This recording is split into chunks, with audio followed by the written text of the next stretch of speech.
Саламатсыздар ма оқушылар? Саламатсыз ба? Тақырыбын білу үшін экранға назар аударайық. Тыңдайық. Тып-тыныш. Желдің баяу сыбдырғаны естіледі. Сол сәтте аяқ астында жатқан жасыл жапырақ кенет сылдырлап сөйлей бастайды. Мен жай ғана жапырақ емеспін, ағаштың үнсіз жүрегімін. Менің ішінде сен білмейтін құпия. Мен жарықты қантқа, ал қантты энергияға айналдырамын.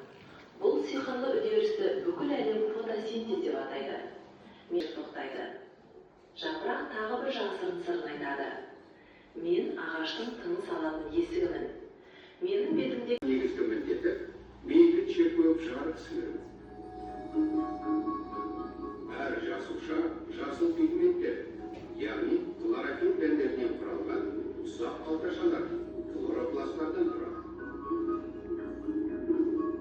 Хлорофилл өсімдікке қоректік заттар түзу үшін күннің нұрын пайдаланады. Фотосинтез деп аталатын осы процесс жапырақтың негізгі қызметі. Оның бар болмысы осы қызметке арналып жаратылған. Күн сәулесін сіңіру үшін жалға, газ алмасу үшін саңылаулы, суды үнемдеу үшін балауыздар. Және хлорофилл пигменттің арқасында жап-жасыл болуы да. Өмір үшін аса маңызды фотосинтез процесі. ұстап тұрған кішкентай күзетші. Соңында жапырақ сыбырлап былай дейді. Егер мен құласам, ағаш өмірінің бір маусымы аяқталды деген сөз. Ал маған жасыл тіс берген хлорофилл шебері. Ол күнге тік қарап, ешқашан шаршамайды. Бүгінгі сабақтың тақырыбы қандай екен? Ал бүгінгі сабақтың мақсаты қандай екен? Жапырақтың құрылысы мен қызметін сипаттау және жапырақтың құрылысы мен қызметі арасындағы өзара байланысты түсіндіру, атмосферадағы көмірқышқыл газының рөлін атқару. Рахмет. Балдар, сіздердің алдарыңызға тест тапсырмаларын бердім. Осы арқылы жауап парақтарын белгілеңіздер. Өсімдіктің қандай мүшесі? Кім жауап береді? Ал сіз жауап бере алыңыз. Жапырақ өсімдіктің фотосинтез мүшесі. Жапырақ өсімдіктің ең маңызды мүшелерінің бірі. Өйткені ода фотосинтез арқылы өсімдіктердің өсуі және тіршілігі бар. Жаңа айтылды, жапырақ өсімдіктің фотосинтез мүшесі дейді. Сол фотосинтезге қатысатын да ішкі мүшелердің бөліктері болады екен.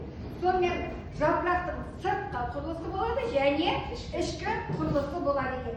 Сыртқы құрылысы неден тұрады екен? Ертесіктен тұрады. Ертесіктің екінші атауы қандай болып жатыр? Уыс жауап берді. Уыс дейсі. Жапырақ тақтасының қызметі қандай болады? Жапырақтың сыртқы құрылысын біз таныстық. Жапырақтың үш бөлігі бар екен. Сыртқы құрылысына не жатады екен бірінші? Сабақша, дұрыс айтасыз. Жапыраққа негізінде кім айтады? Ертесікте яғни сабақшаның негізі орналасқан кішкентай әдетте жапырақта ұқсас қосымша мүше ертесік жапырақтың қорғайды және оның өсуіне көмектеседі. Яғни қысқаша айтқанда неге көмектеседі екен? Яғни оны қорғайды. Дұрыс айтасыз. Қорғайды. Ал енді келтіріс қандай? Сабақтың қандай қабаты жапырақтың? Сыртқы қабаты. Ол неден тұрады екен? Жасушалардан тұрады екен. Дұрыс айтасыз. Яғни бірінші қабатымен таныстық, ол жауап не болды? Ненің ішкі ортасы екен?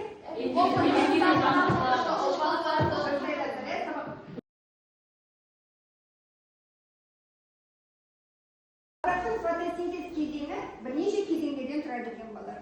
Соны айтып беретін оқушылар бар ма? Қанша кезеңнен тұрады екен? Бірінші кезеңі не деп аталады екен? Кім айтады? Бірінші кезең.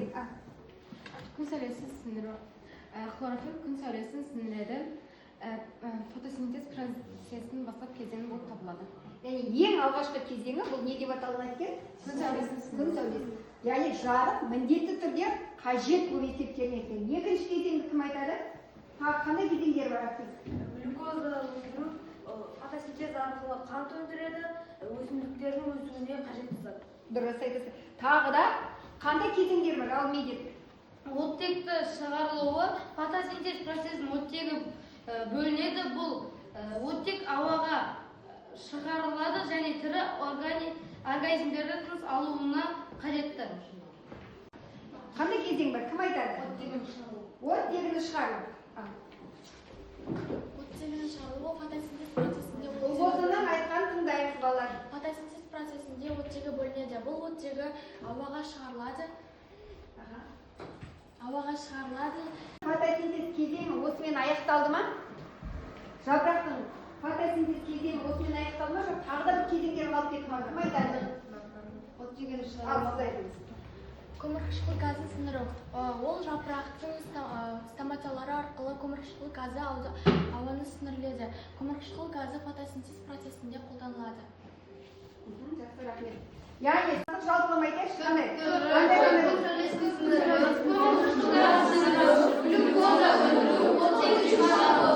Және соңғысы оттек шығару деді. Енді қараңыздар, мына тақтаға мен жаздым. Мынау яғни фотосинтезде қайсысы сіңіріледі екен ішке? Қайсысы шығарылады екен? Балалар, жапырақтың тағы да бір қызметі ол жапырақтың суды буландыруы. Жапырақтың суды буландыруы транспирация деп аталады. Не деп аталады екен? Транспирация деп аталады. Енді бірінші кезеңі қандай? Суды буландыруды транспирация. Екінші үшінші төртінші транспирацияның екінші атауы қандай? Екінші температура не үшін керек екен? Реттелу міндетті түрде қажет екен. Одан кейін судың тасымалдануы ол тағы да неге қатысты екен? Яғни трансферацияның ал минералдардың газ алмасының қанша кезеңі бар екен? Кім жауап береді? Бірінші кезең фотосинтез. Фотосинтез көмірқышқыл газды сіңіріп, оттегіні бөледі.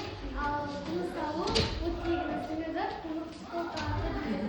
Қорытындылау мақсатында біз ойын ойнайтын боламыз. Яғни фотосинтез және жапыраққа қатысты сұрақтар болады. Кім жауап береді? Бірінші, паренхима дейді. Паренхима кім жауап береді? Паренхима дейді. Ал, Саня айтыңыз. Органикалық заттар түзіледі және жиналады. Органикалық заттар түзіледі және жиналады. Екінші, хлоропластқа кім жауап береді? Сіз. Хлоропласт фотосинтез шығарылады.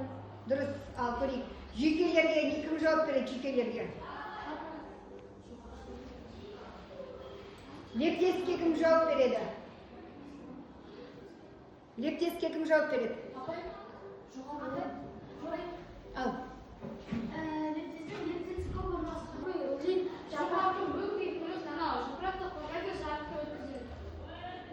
Ал, келесі.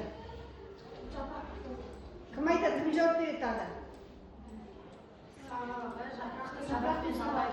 Саға жапырақты жалғайды. Қай деді ол? Дұрыс, дұрыс. Арғарай. Лептес көп айма қай жерде? Ал, көрейік қазір жарайды. Жапырақ тақтасы? Жапырақты қорғайды, жапырақты өткізеді. Осы ма? Ал, күн сәулесін қабылдайды қайсынан кетті? Енді көрейік, жауаптарын бір тексеріп алайық. Қанша жауаптарын дұрыс болды балар? Қанша жауап дұрыс болды? 6 жауап. Бізде паренхима ол органикалық заттар түзіледі және жиналады. Ал хлоропласт фотосинтез жүретін орын. Жапырақты жоғарғы ойын жапырақты қорғайды, жарықты өткізеді. Сізде жапырақты жапырақты сабақпен жалғайды, ал төменгі өн бетіміз лептес көп орналасқан аймақ. жапырақты қорғайды. Жапырақты қорғайды, ол жарықты өткізеді, ол жоғарғы ойын. Сонымен бүгінгі сабағымыздың тақырыбы не болды балалар? Яғни жапырақтың құрылысы, ішкі құрылысы болды. Рахмет балалар.